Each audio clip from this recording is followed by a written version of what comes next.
Hello दोस्तों, चलिए हम लोग आज देखते हैं केयर ऑफ न्यू बॉर्न काल्फ। ठीक है, क्या देखना है? Care of new born काल्फ। तो हम लोग को जब नया नया बछड़े का जन्म होता है तो उस टाइम उसका किस प्रकार से केयर करना है इसके बारे में देखेंगे। ठीक है, तो इंग्लिश मीडियम वाले स्क्रीन पर देख के भी रीड कर सकते हैं, और बाकी हिंदी मीडियम वाले के लिए मैं वॉइस से बोल दे रहा हूँ। ठीक है, चलिए स्टार्ट करते हैं। इसके पहले आपसे, यदि वीडियो थोड़ा सा भी अच्छा लगे, आपको पसंद आए, तो प्लीज़ लाइक करें, सब्सक्राइब करें और शेयर करें। Thank you. चलिए स्टार्ट करते हैं। तो सबसे क्या करना है, पहले immediately after the काल्फ is born, make sure that all mucus is removed from the nose and mouth.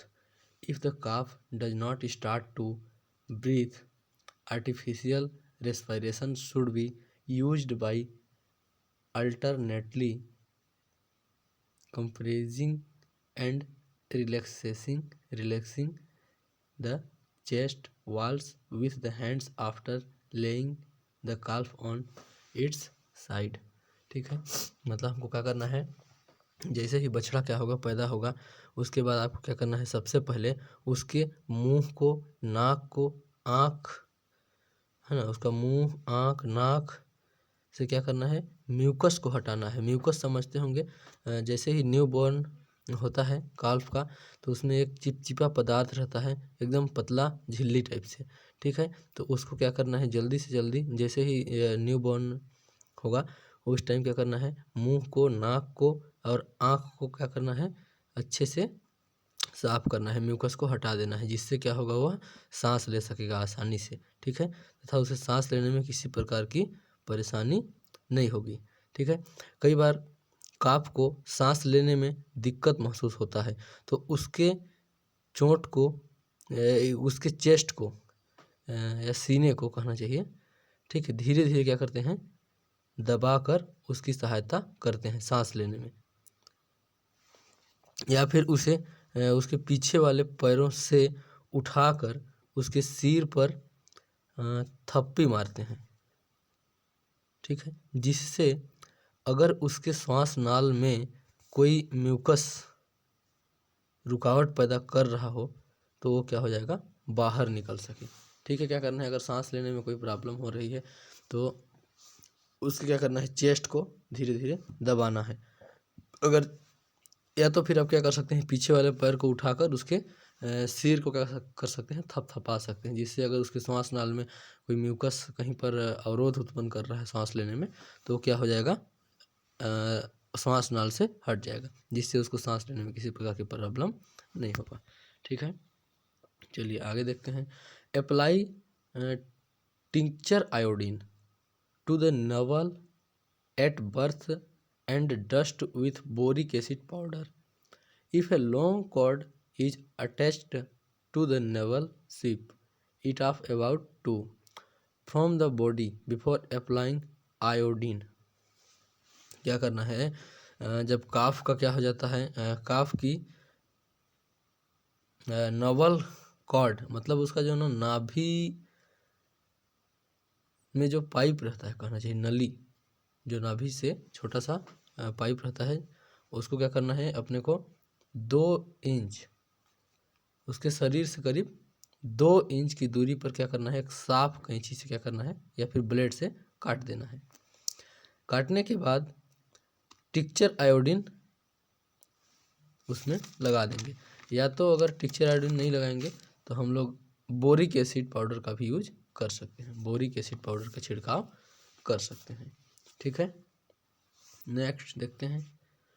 B sure the calf gets first milk colostrum at least for 48 hours. The antibodies on colostrum protects the calf against disease and has a laxative effect. ठीक है, तो क्या करना है,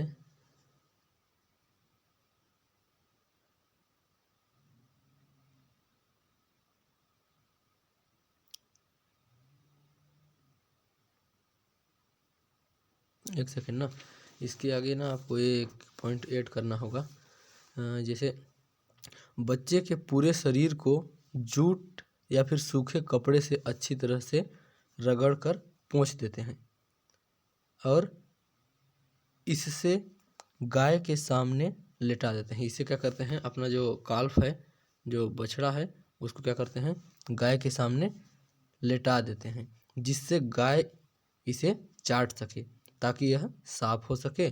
और साथ ही क्या होता है, बच्चे में माँ के प्रति मातृत्व भावना भी पैदा हो सके। ठीक है, इसके बाद क्या करना है,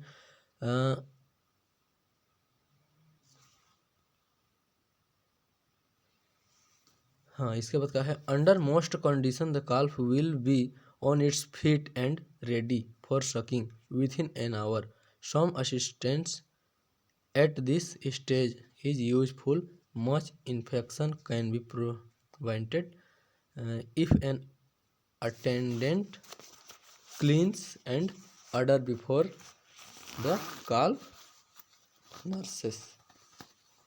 क्या करना है, इसके बाद काफ धीरे धीरे अपने पैर पर खड़ा होने की कोशिश करता है तथा कई बार जमीन पर गिरता है।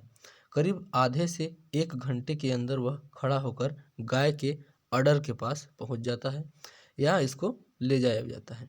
इससे पहले गाय के अडर को गुनगुने पानी से साफ कर देते हैं, जिससे बच्चे में कोई इन्फेक्शन या संक्रमण न हो सके। उसके पश्चात बच्चे को जन्म के 1 घंटे के अंदर कोलेस्ट्रम कोलेस्ट्रम कोलेस्ट्रम बोले तो खीस जिसको बोला जाता है, पेयूस भी बोलते हैं कहीं कहीं, है ना। कोलेस्ट्रम क्या कहते हैं, पिलाई जाती है, जो इसे ऑर्डर से सीधे ही पिलाते हैं। ठीक है, इसके बाद be sure the calf gets first milk colostrum at least for 48 our.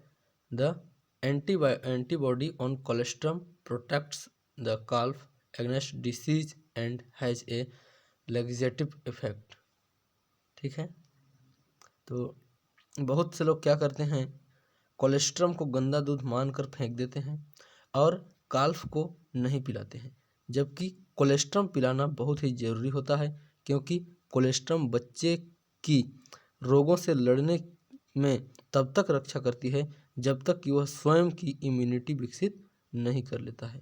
ठीक है, तो जब न्यू बॉर्न होता है काल्फ का, तो उस टाइम क्या होता है, उसके अंदर ना रोग प्रतिरोधक क्षमता, इम्यूनिटी पावर ज़्यादा नहीं होता है। तो उसमें क्या किया जाता है, उसको कोलेस्ट्रम पिलाया जाता है, जिससे क्या होता है, उसके अंदर एंटीबॉडी का निर्माण होता है, उसकी इम्यूनिटी में वृद्धि होती है। ठीक है, तो हमको क्या करना चाहिए, कभी भी कोलेस्ट्रम को नहीं फेंकना चाहिए और न्यू बॉर्न को ज़रूर से ज़रूर पिलाना चाहिए। ठीक है, next, if possible follow weaning system to remove the calf from thumb.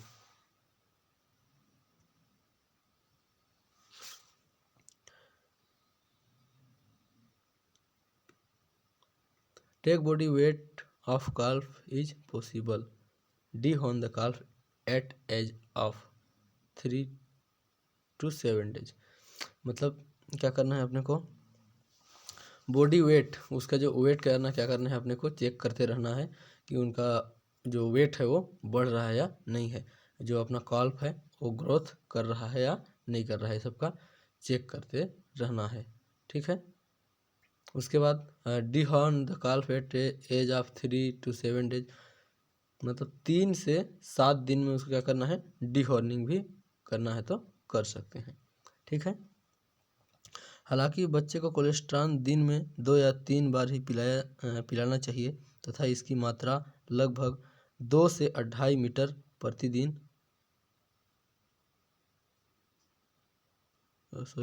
हालांकि बच्चे को कोलेस्ट्रम दिन में 2 या 3 बार ही पिलाना चाहिए तथा इसकी मात्रा लगभग 2 से 2.5 लीटर प्रतिदिन होनी चाहिए।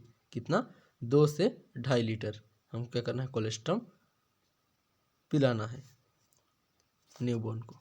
ठीक है। यह जन्म के पश्चात प्रथम 3 दिन तक पिलाया जाता है।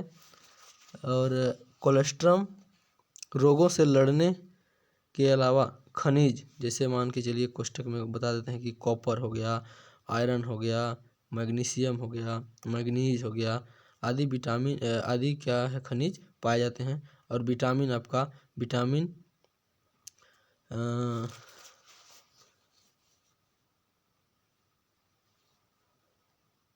Vitamin A, vitamin B1, vitamin B2, vitamin B6 etcetera क्या है? ये सब क्या है? होता है कोलेस्ट्रम में पाया जाता है। ठीक है।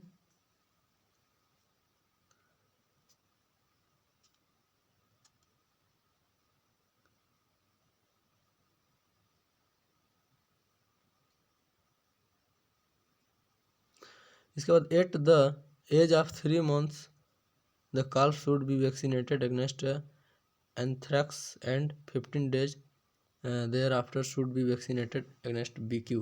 मतलब क्या करना है? 3 महीने में एज ऑफ 3 months 3 महीने में क्या करना है? वैक्सीन कौन सा वैक्सीन 3 महीने में? एंथ्रैक्स। और 15 दिन after their after should be vaccinated BQ। ठीक है। 3 महीने में आपको क्या देना है? एंथ्रैक्स देना है। और 15 दिन के बाद क्या करना है? BQ का वैक्सीनेशन कर सकते हैं। ठीक है। और लिखा है हमें गाभी भंडार होता है वह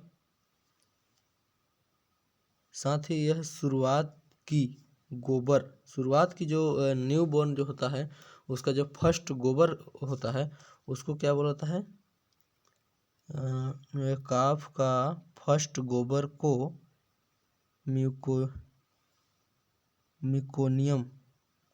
मिकोनियम बोला जाता है। मिकोनियम विसर्जन में भी सहायता करता है।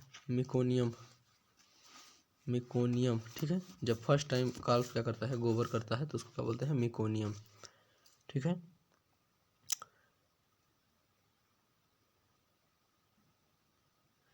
कोलेस्ट्रम में विटामिन ए होता है। विटामिन ए डिफिशियंसी से भी बचाता है। अच्छा, विटामिन ए डिफिशियंसी से भी कोलेस्ट्रम बचाता है। ठीक है। चलिए उसके बाद केयर एंड मैनेजमेंट ऑफ हीफर। ठीक है।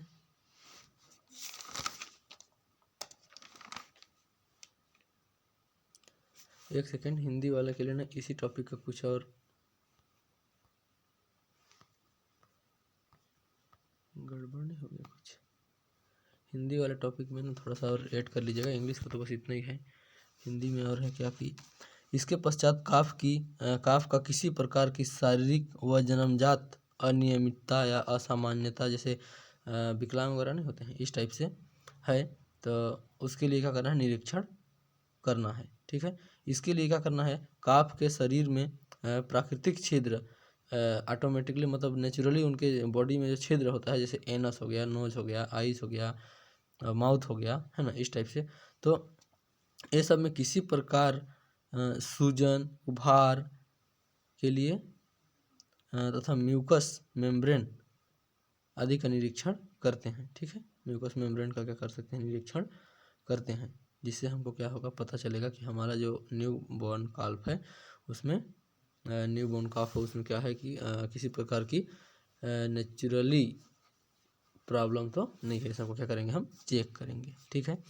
बच्चे को साफ सुथरी अच्छी बिछावन हवादार स्थान पर रखना है। ठीक है। और तेज गर्मी और सर्दी आदि से भी क्या करना है? बचाना है तथा इसे रोगों से भी बचाना है। ठीक है। जन्म के पश्चात काफ का कुछ दिन तक विशेष ध्यान रखा जाना चाहिए। जन्म के पश्चात काफ का कुछ दिन तक विशेष ध्यान रखा जाता है। उसे दस्त, कब्ज या GIT की कोई परेशानी न हो। ठीक है। और अगर हो भी तो इसके लिए हम क्या करना है? तुरंत क्या करना है? ट्रीटमेंट करना है। ठीक है। इसके बाद आगे देखते हैं। काफ का नियमित रूप से वजन लेते रहना चाहिए, इंग्लिश में बता दिया था पहले। उसकी वृद्धि दर का पता चल सके, है ना। इसके अलावा उसकी ग्रूमिंग भी नियमित रूप से करना चाहिए, ठीक है। चलिए उसके बाद हम क्या कहते हैं, हीफर। हीफर के बारे में देखते हैं। केयर एंड मैनेजमेंट ऑफ हीफर, ठीक है। Care and management of हीफर। तो इसमें क्या करना है,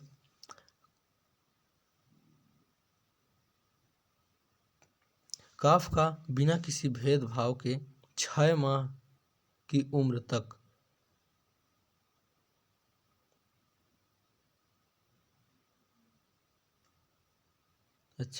काफ का क्या करना है अपने को, बिना किसी भेदभाव के 6 माह की उम्र तक समूह में पाला जा सकता है। इसके पश्चात उसे उनके सेक्स के आधार पर अलग अलग कर सकते हैं। जैसे मेल को अलग और फीमेल को अलग अलग अलग करके हम पाल सकते हैं, जिससे उनकी अलग अलग देखभाल अच्छे से हो सके, ठीक है। जब अलग अलग कर लेंगे तो उनका केयर हम ज़्यादा अच्छे से कर पाएंगे। लेकिन हमको 6 महीने तक क्या करना है, समूह में रखना है, ठीक है। उसके बाद बेहतर फीमेल काल्फ का चयन करके उन्हें ही अच्छे ढंग से पाला जाता है, जिससे आने वाली पीढ़ी और भी बेहतर हो। इसके लिए ऐसी काल्फ का चयन करते हैं जिससे नर के संकरण से प्राप्त हुई हो, ठीक है। उन फीमेल काल्फ के स्वयं के शारीरिक लक्षण भी अच्छे होने चाहिए, क्योंकि अवांछित लक्षणों वाले फीमेल काल्फ से बेहतर प्रकार की हीफर प्राप्त नहीं हो सकती, ठीक है। पहली बार प्रजनन या सर्विस के समय हीफर की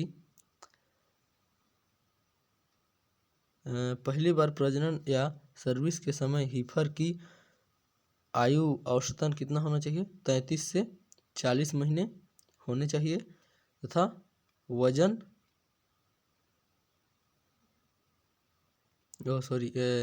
प्रजनन के समय उनका वजन कितना होना चाहिए, 200 से 250 kg होना चाहिए, ठीक है। हीफर काफ को समूह से अलग रखकर पाला जा सकता है। हीफर काफ को समूह से अलग रखकर पाला जाता है तथा 1 वर्ष की उम्र के पश्चात इसके लिए आवश्यक व्यवस्था की जाती है। प्रत्येक हीफर के लिए लगभग 35-40 स्क्वायर फीट की ढकी हुई जगह और करीब 100 स्क्वायर फीट की खुली जगह होनी चाहिए, जिससे वह आरामदायक वातावरण में रह सके, ठीक है। हीफर स्टॉल में मेंजर और वाटर टब की उचित व्यवस्था होने के साथ साथ हवा की भी उचित व्यवस्था होनी चाहिए और सूर्य के प्रकाश की भी व्यवस्था होनी चाहिए। और क्या होना चाहिए, नमी रहित वातावरण की व्यवस्था भी होनी चाहिए। बिछावन साफ सुथरी होनी चाहिए और मुलायम होनी चाहिए।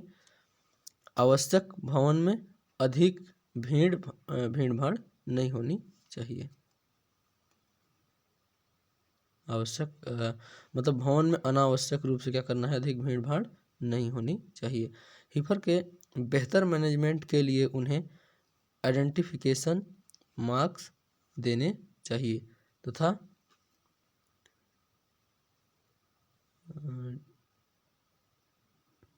वैक्सीनेशन निरंतर बनाए रखनी चाहिए, ठीक है।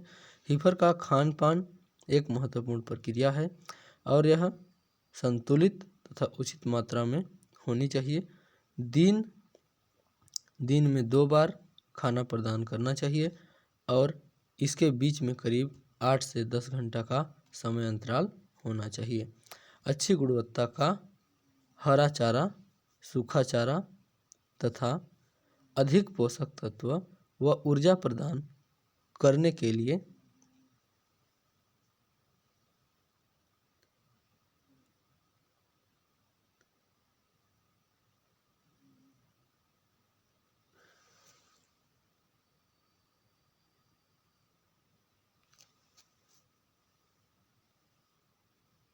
सल्फेट टेप की उचित मात्रा भी प्रदान करनी चाहिए।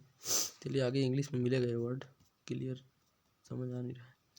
अगर चरने की जगह उपलब्ध हो तो ध्यान रखना चाहिए कि उसे संपूर्ण पोषक तत्व मिले। भोजन को अधिक पाचक बनाने के लिए ज्वार, मक्का आदि फसलों के चारों को छोटे छोटे टुकड़ों में काटकर खिलाना चाहिए तथा दानों के मिश्रण को कूट लेना चाहिए। ठीक है, इसके बाद क्या करना चाहिए, आवश्यकता अनुसार दानों को पानी में भिगो कर भी खिला सकते हैं।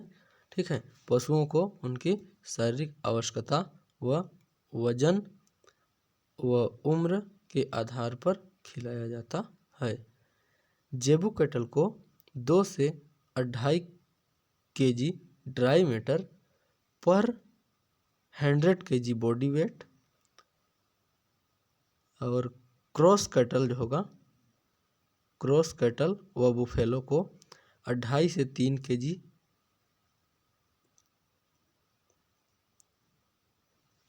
2.5 से 3 kg ड्राई मैटर पर 100 body weight, 100 kg body weight के हिसाब से देना चाहिए। टोटल ड्राई मैटर का 2/3 हिस्सा चारे द्वारा, रफेज जिसको बोला जाता है, और 1/3 हिस्सा कंसंट्रेट द्वारा पूरा करना चाहिए। हीफर को हल्का सा काबू में करना चाहिए जिससे उन्हें अच्छी तरह से प्रशिक्षण दिया जा सके। हीफर को नियमित रूप से नहलाना, साफ करना और ग्रूविंग करना चाहिए। हीफर के खुर बढ़ गए हों तो उन्हें काट देना चाहिए और हीफर की नियमित रूप से देखभाल व जांच करते रहना चाहिए जिससे कि वह हीफर में वह क्या होगा, हीट में जल्दी आती है। इससे पता चलता है आपको कब हीट में आती है। ठीक है, तो इंग्लिश वाले देख लेते हैं एक बार। Better care of management of heifer will give high quality replacement stock to the dairy farm. The following care and management practice are recommended for a heifer. Feed the heifer sufficiently to produce normal growth during the yearly stage. Relatively more protection than energy is needed. Most heifer grow well if excellent hay is given as much they can eat. The amount of growth depends upon the quality of forage fed. The heifer should be provided with a dry shelter free from drafts. A loose housing system with a shelter open to one side is sufficient. The size rather than the age of a dairy heifer at breeding time is important. Breeding undersized animals is never profitable. They may be stunted or slow to reach maximum size. Small heifer are more likely to have difficulty in calving.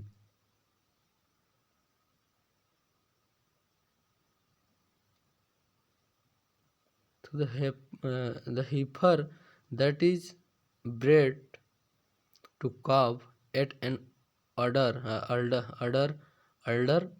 age yields higher milk yield. In the first lactation, the total milk produced by such a cow will be less when compared to the heifer that presents at an early age.